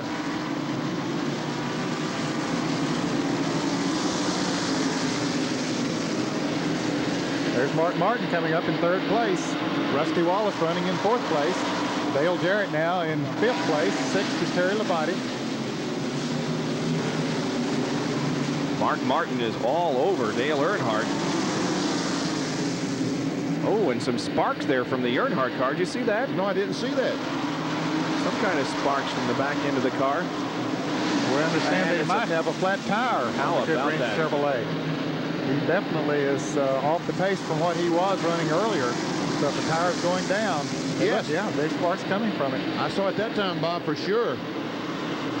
So Earnhardt may have a tire going down if it isn't down already, and he's going to have to think about a pit stop here. And we saw Ricky Rudd make an unscheduled stop. It cost him 2 laps. Yep. There is the Richard Childress, Kirk Shelberdine crew standing by, ready for Dale, should he come in. Earnhardt's going to stay on the racetrack as long as he possibly can, hoping and praying for that caution flag that will allow him to make the stop. Oh, he's coming in. He is coming in, Earnhardt. Jerry Punch reports on this unscheduled stop from Dale Earnhardt. He just called and said, I got to come in now, guys. Apparently it is going down. Don't want to take any chances. He wants to win that championship. He will come in and they will change the right side tires. Ernie Irvan over in turn 3, headed for turn 4. Ernie Irvan now coming out of turn 4. Earnhardt will go 1 lap down. They are trying to use the right side tires. He is down and away, but he has been lapped by the leader. He only lost 1 lap, but it was a very valuable lap here with 418 laps gone. Now Ernie Irvan is in command with Mark Martin running 2nd and Rusty Wallace 3rd. Then Dale Jarrett and Terry Labonte. There we saw Ernie Irvan go by, and there is Dale Earnhardt, almost a half lap down to Ernie Irvan. Terry Labonte is past Dale Jarrett for position. Here is Ernie. And here was the point standings. Here were the point standings as we went into this contest with Mark Martin on top and Earnhardt, Bodine, Wallace, and Shepard. So at the moment, Mark Martin is going to come out best if the race should end now and add to his lead, and Ernie Irvan, who comes into this race 11th in the point standings, some 622 behind the leader Mark Martin, but there's a lot of racing to go in the 1990 season. We'll take another break and be right back with more action. The Busch 500 from Bristol International Raceway.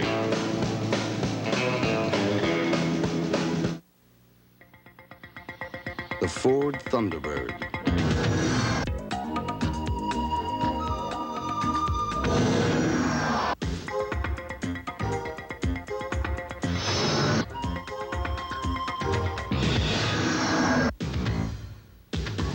A perfect car for a nice Sunday drive.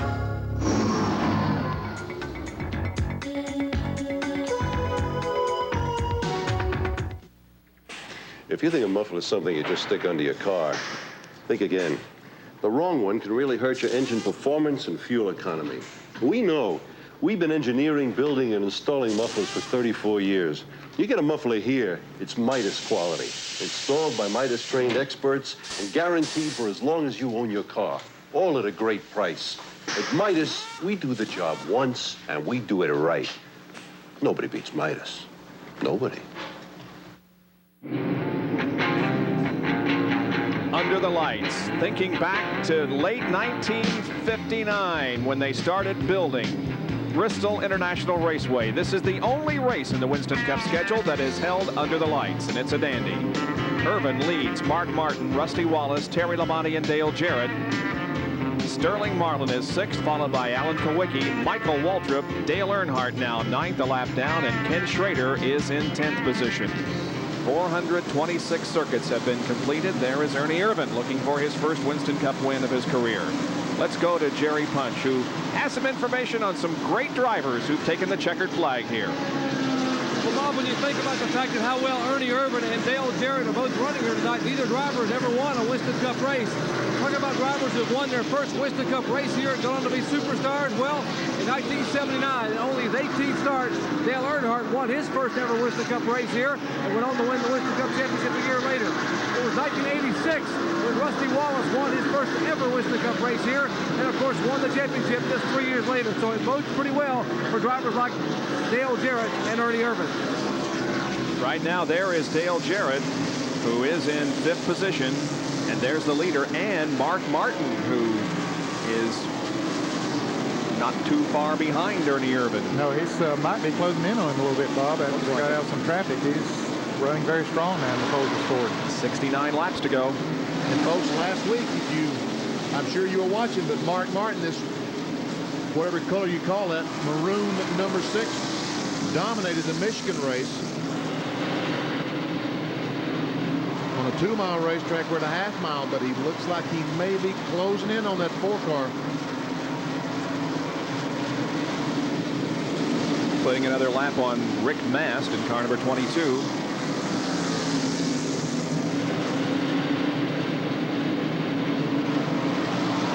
Let's check some of those who have dropped out of the race. Amoroso crash, so did Morgan Shepherd.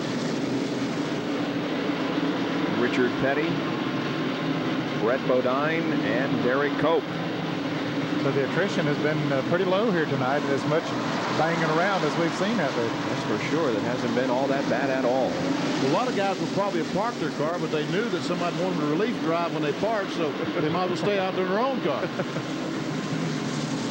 Earnhardt has reported to the crew that he has a toe-in problem. Now, Benny, you can explain that perhaps for us laymen.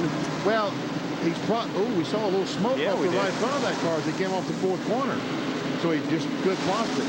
The wheels should go straight ahead. That's on a race car, you want to toe the right front out about 1/8 of an inch, and that makes the car handle best. Anything other than that makes the car wander through the corner. And he could have come into contact. It don't take a great deal to knock the toe in off on the car. No, and he had some contact with the 94 car coming off turn 4 just a little bit ago. So it could have knocked the toe in off, and that'll certainly affect the handling qualities of the race car. Gary Labonte now has moved up into 5th place in the Skoll Oldsmobile. And here we had a swap of position just a moment ago as the 7 car of Alan Kowicki took 6th away from Dale Jarrett. You sure? Yep. No, Dale Jarrett's running pretty far up in front of him. Oh, they might have got together, and Jarrett drove on away from him. I know Alan was coming up on Jarrett, but Jarrett's still in 6th position. Yeah, and here's Alan now behind the Bobby Hillen Snickers Buick. And here's Jarrett coming off of the turn, so he has a pretty good lead on Alan right now. Yeah, well, I was watching the backstretch just a couple laps ago, and I saw Alan pass him, but they got together, and Alan dropped off the pace. Oh, okay. I didn't see that. Alan Kowicki's beginning to think he's a 10-pin because he got together with Ernie Irvan and spun, and he and Dale Jarrett just got together. But he just, Dale almost lost it down in the middle of the gut corner.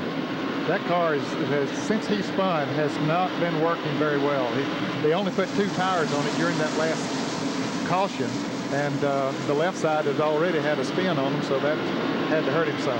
That's the 9th place car now, Dale Earnhardt, after the unscheduled pit stop. Let's go down to Jerry, who's with Richard Childress. It is difficult to hear here, but Richard, what is the problem with the car? We knocked the toe in out on it a while ago and had a tire that was going down, so we just have to do the best we can from this point. Who did he get together with? Must have been when him and Rudd or him and Ernie was running together, because it went down right after that. They will try to get it fixed when they come in, and we are getting a report also that there may be a tire problem again on the Mark Martin car, so we'll wait a little bit and see what that might be. Dale Earnhardt finished 8th last weekend in Michigan. He's 9th. Now here's Rusty passing Mark Martin. So yes, indeed, there could be a tire problem on the Mark Martin car. Rusty Wallace goes to 2nd. Yeah, it's not long ago that we saw Mark Martin look like he was gaining on Ernie Irvan, but now he has lost the 2nd position, and Rusty Wallace beginning to gain on Ernie Irvan. See there? He's not very far behind. Rusty Wallace has 2 victories on this racetrack in 1986 and in 1989, last year. Ernie Irvan at the moment, though, is in the lead. But Rusty must be flying, because remember the last exchange of pit stops, Rusty, remember, had a bad pit stop. And here he is in 2nd spot. And look how he's closing up on Ernie. Boy, he is closing. Here is Dave Marcus now being passed down the backstretch. Rusty Wallace closes right on the rear spoiler of the Ernie Irvan Kodak Filmo, the Chevrolet. That's a new car, old Chevrolet. Yeah. Folks, what we're laughing at, he used to drive an Oldsmobile, he now drives a Chevrolet, and we just can't get used to saying That's Chevrolet. right. It seems so natural to say the Kodak Oldsmobile, but it's the Kodak Chevrolet. They made the switch at Talladega. Yeah, when they do that mid-season now, during the winter months, we work on that kind of stuff. Making the mid-season, and that gets us all fouled up. Ernie dives inside of Schrader, gets by, and Rusty comes right on. Now, that was Jimmy Spencer he just passed there. Exactly. I'm sorry, Bob. I wouldn't point that out. I don't do that. Well, I don't think Rusty's going to make the challenge at the moment. He's content to sit right back there and watch Ernie Irvan. Meanwhile, the 21 and the 7, now they're back together, and the 7 does take the position away from Dale Jarrett this time, and so Alan Kowicki moves to 6th, and Dale Jarrett is in 7th position, and only 7 cars remain on the lead lap. Exactly 50 laps to go here at Bristol.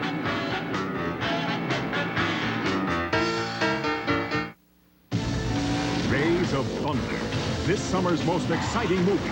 Now get a rare on-location look as NASCAR goes Hollywood. It's an insider's look at auto racing and movie making, with exciting behind-the-scenes footage available only on this ESPN home video. NASCAR goes Hollywood, the making of Days of Thunder, only $19.95. Order yours today. Call 1-800-255-8300. Call now and you can have 13 weeks of the Wall Street Journal and this valuable 120-page guide to understanding money and markets. That's 13 weeks of the Journal for the news and ideas you need every business day. And this guide free, which tells you everything you want to know about money and markets, now for only $34.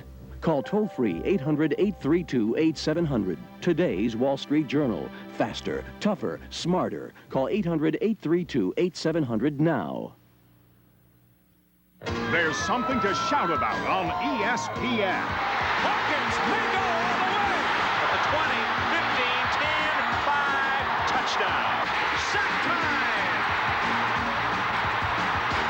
It's the season premiere of college football. Southwest Conference contender Texas A&M takes on Hawaii.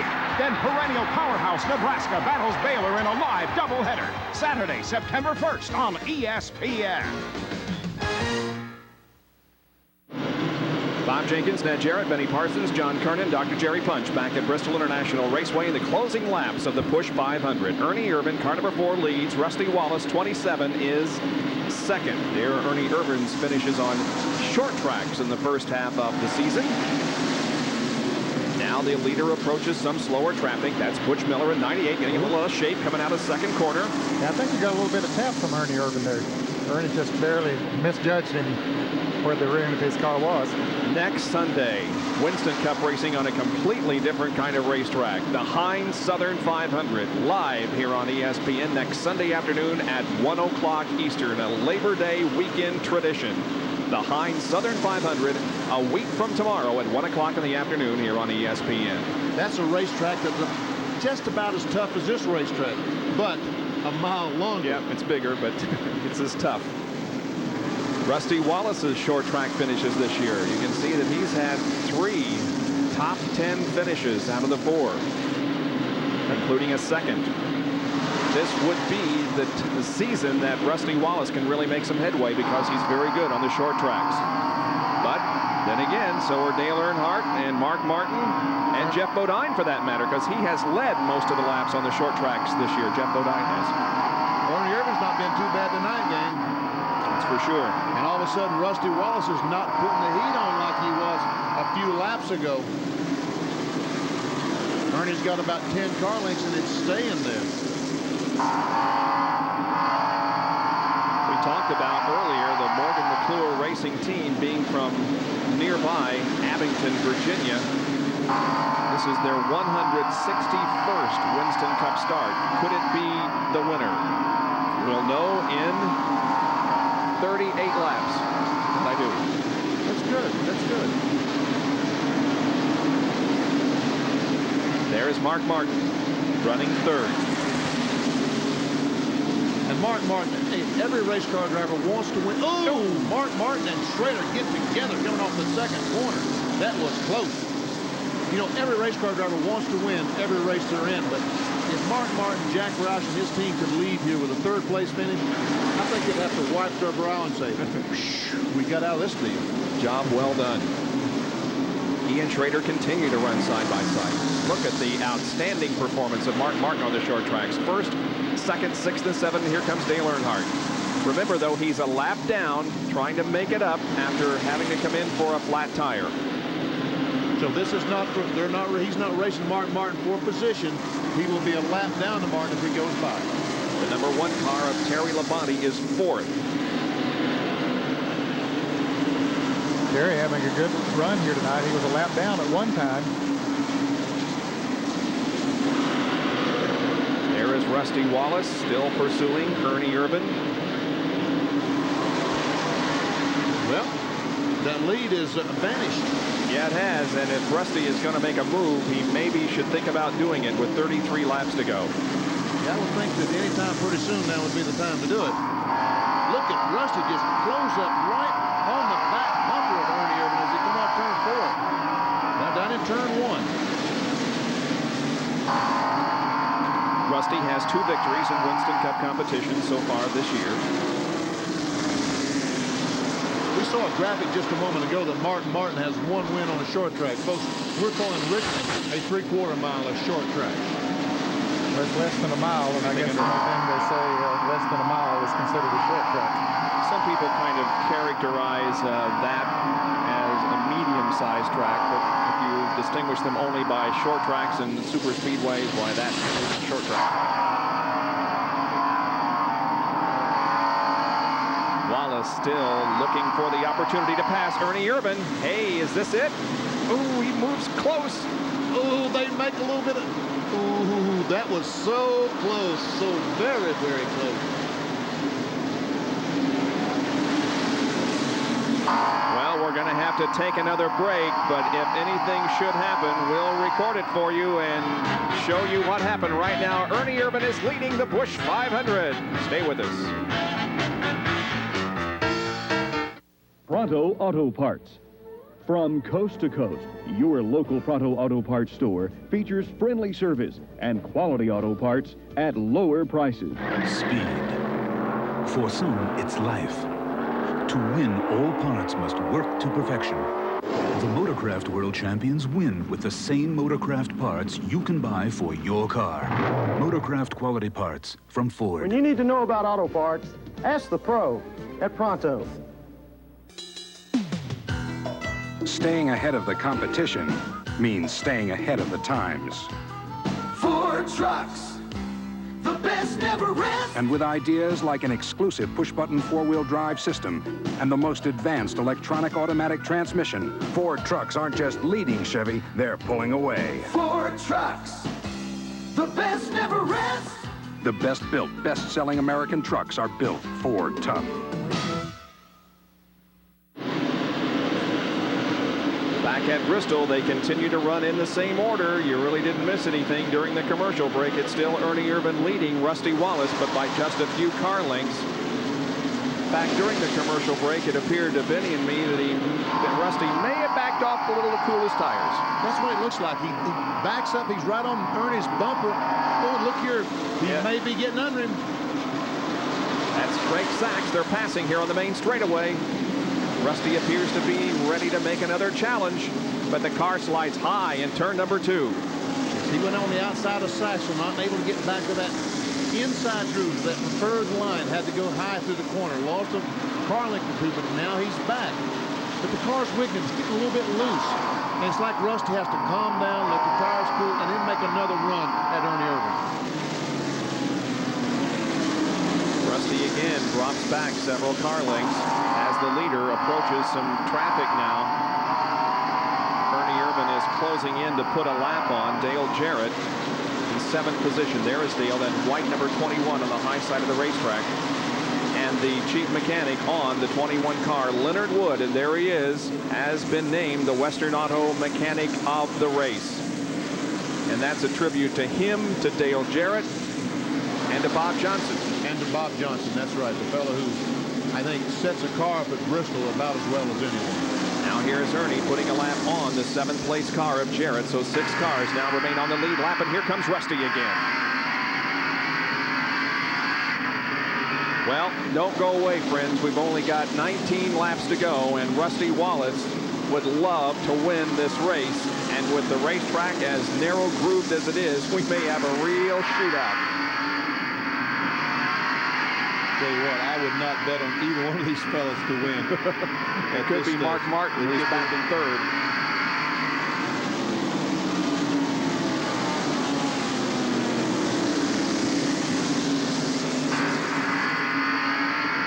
Rusty really comes up off the corner in that Pontiac, doesn't he? Yeah, gets a good bite off the turn and move around Dick Trickle. You see there again, Rusty got a tough break. Yep. He had to pass Trickle through the corner. That cost him a car length. And he can't afford car lengths now. He needs to gain, not lose. Jeff Bodine now is just ahead of Ernie Irvan, and Jeff Bodine is in 10th position, a lap down. Now, Ernie wants to pass on the inside if he can, but Jeff moves down to the inside, lets him by on the outside, and there Rusty moves right up on him. And it does take away from him when they have to pass on that outside. Slows him down. Now they got clear sailing for a couple of laps. Jimmy Means will be the next car that they would come up on, and Jimmy will move over and give them plenty of room to run. Coming up on 14 laps to go. So now what Ernie wants to do is he wants to pass Means down the straightaway. Now he's going back. He didn't do it though. He wanted to pass him down the straightaway, get to the bottom of the racetrack, and make Rusty pass him on the outside. That'd give another car length or so.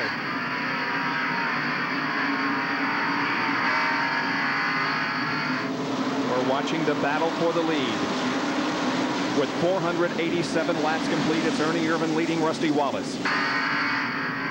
Man, don't you know Larry McClure, Tony Glover, those guys on that Kodak team are pacing up and down, chewing their fingernails, whatever they do for tension relief, they're doing it. We could have a first-time Winston Cup winner here this evening in Ernie Irvan.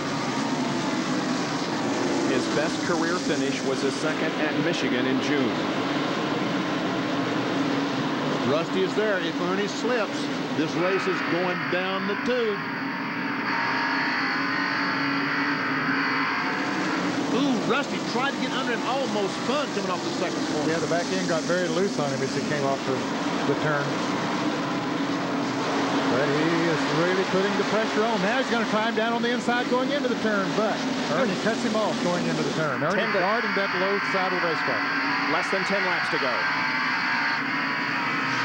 You can hear Ernie backing off, going into the corner, and now getting on the accelerator once again. He's approaching 22 Rick Mast. He'll easily dispose of him down the straightaway, and so will Rusty Wallace. No advantage there because both of them was able to pass the car down the straightaway.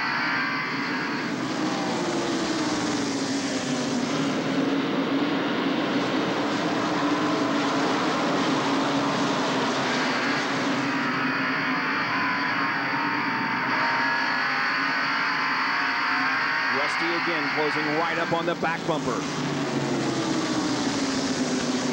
But they keep coming up on traffic and more ahead of them. 7 to go. Sterling Marlin and Alan Kowicki are battling for 5th. Marlin has 5th right now. Alan Kowicki closing in.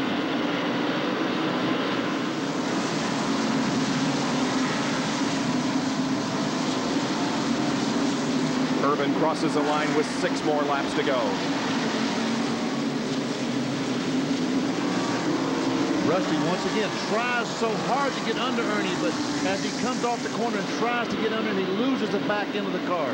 I tell you, Ernie's showing a lot of discipline here. He is taking a lot of pressure there, but he's keeping that car on the low side of the racetrack.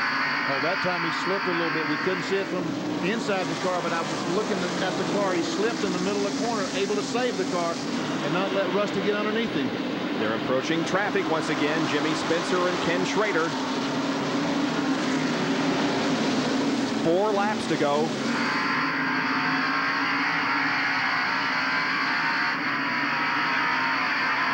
I know Doyle Ford is going to be waving that move over flag to those cars in front as they come off the corner. Yes, Spencer dives to the inside to let those 2 cars go. There's Tony Glover. Boy, the crew chief on the Kodak Film Chevrolet. Does he wish these last 2.5 laps were over? Here comes Irvan off the corner, completing lap number 498. 2 laps to go. Rusty Wallace looks inside. No, we can't make the pass. Will Ernie Irvan hold on for his first Winston Cup victory? He's coming down for the white flag. 1 more lap to go on this .533 track. There's the white flag from Doyle Ford. 1 more lap to go. Let's watch this final lap and see if Ernie Irvan can hold off the challenge of defending Winston Cup champion Rusty Wallace, who won his first race here at Bristol. Ernie Irvan, it appears, is going to. Here he is off the 4th corner. Yes, Ernie Irvan wins the Busch 500. Oh, look at this group. The Kodak Morgan McClure team. Oh, man. Are those guys happy? And Ernie Irvan from Modesto, California, has finally done it. He has come close this year. He has run so well since taking over this ride. And now it pays off with his first Winston Cup victory.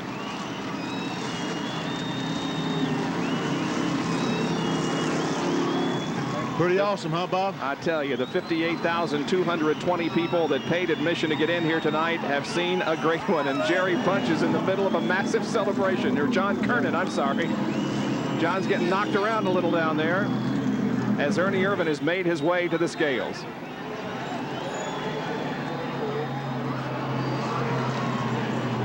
History made here at Bristol International Raceway tonight as Ernie Irvan has won his first Winston Cup race. We'll be back to talk with him right after this.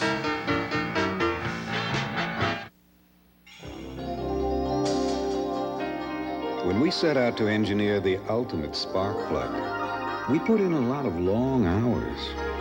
We utilized a lot of revolutionary thinking.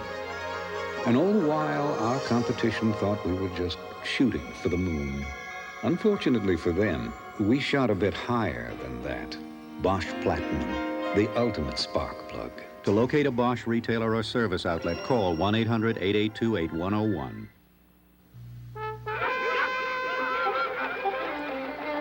In a civilized society, a personal grooming lapse can result in a mortifying loss of station, so it behooves one to emanate the proper air. But with Right Guard Sports Stick, one gets maximum protection, and with a plethora of ambrosial aromatics, it is virtually impossible to pick up the wrong scent. Well, off to the foxes.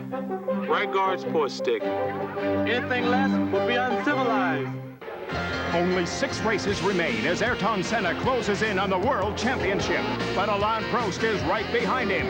The drama continues at the Grand Prix of Belgium. Sunday morning, live on ESPN.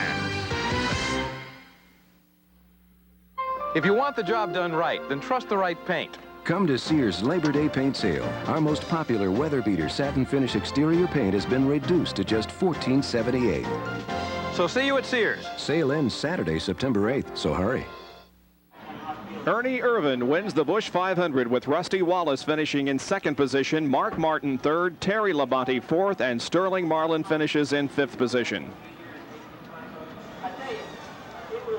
So Ernie Irvan has won the race, and we saw the car stop there at the gas pumps, but now it is being pushed to victory lane, and here comes the crew and Ernie Irvan into victory lane. And in just a moment, we'll be able to talk with a guy that has to probably celebrate his happiest moment in motorsports, his career, here this evening. I think he'll be able to talk. That's the next question He's going we'll to be have happy. to ask. And rest assured. Here's the few thousand that's making their way into victory lanes.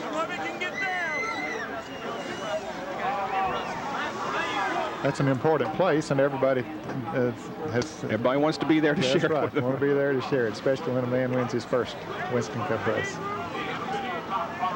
And there comes the car. The Chevrolet Lumina.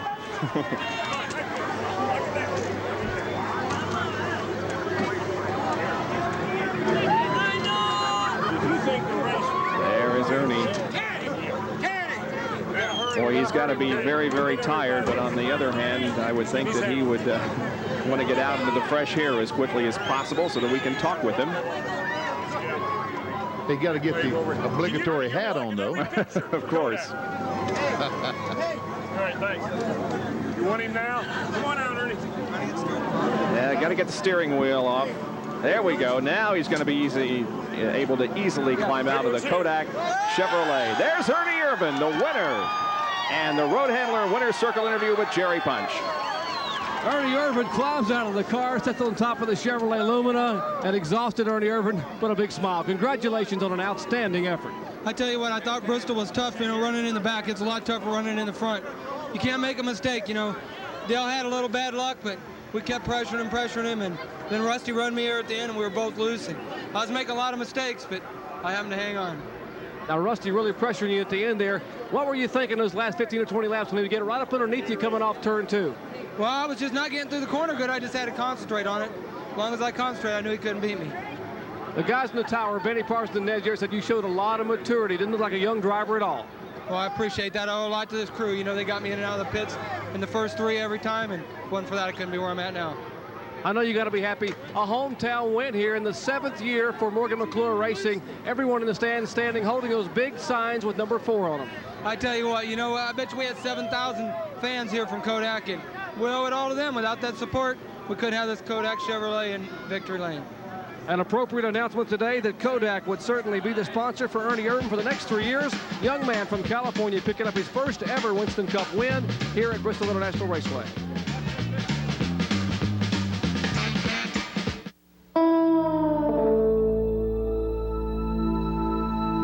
When you consider everything the mountains have to offer, it's not surprising why anyone would want to work up here. Come to think of it, it's not surprising why they'd want to hang around after work either.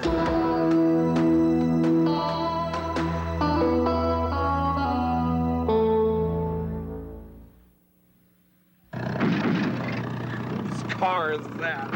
A lot of cars in this town need parts from Parts Plus. Take a hint from your car. Go to Parts Plus for the quality name brand auto parts you need. Because Parts Plus sells name brand auto parts with quality you can rely on. The same quality name brands used by professional race car drivers.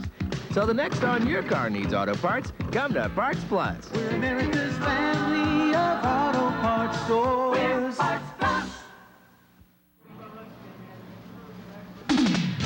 A hot, sultry summer Saturday evening in Bristol, Tennessee at Bristol International Raceway has come to a conclusion as Ernie Irvan has won the NASCAR Busch 500, his first ever Winston Cup win. Our Speed World coverage being brought to you by Western Auto, the official auto parts and service store of NASCAR. By Quaker State, the Big Q is one tough motor oil. And by Busch Beer, head for the mountains of Busch. As the crowd begins to file out here, let's take a look at the top 10 finishers. Ernie Irvan was the winner, followed by Rusty Wallace, Mark Martin, Terry Labonte, and Sterling Marlin. The 6th through 10th place finishers, Alan Kowicki, Dale Jarrett, Dale Earnhardt finished 8th, Michael Waltrip was 9th, and Ricky Rudd finished in 10th position. Now the points. Mark Martin remains on top, and he lengthens his lead. It was 48 coming in. It's 67 as we leave Bristol over Dale Earnhardt. Jeff Bodine remains 3rd, Rusty Wallace is 4th, and Bill Elliott now moves into 5th, knocking Morgan Shepherd out. next Sunday, a week from tomorrow at 1 o'clock Eastern Time, live from Darlington International Raceway. We'll have live coverage of the Heinz Southern 500. That's our next race here on ESPN. Our congratulations to Ernie Irvan, who wins the Busch 500 here at Bristol International Raceway. And my thanks to Ned Jarrett and Benny Parsons for their help in the booth, John Kernan and Dr. Jerry Punch for their assistance on pit road. This is Bob Jenkins. Thank you for being with us. So long, everyone.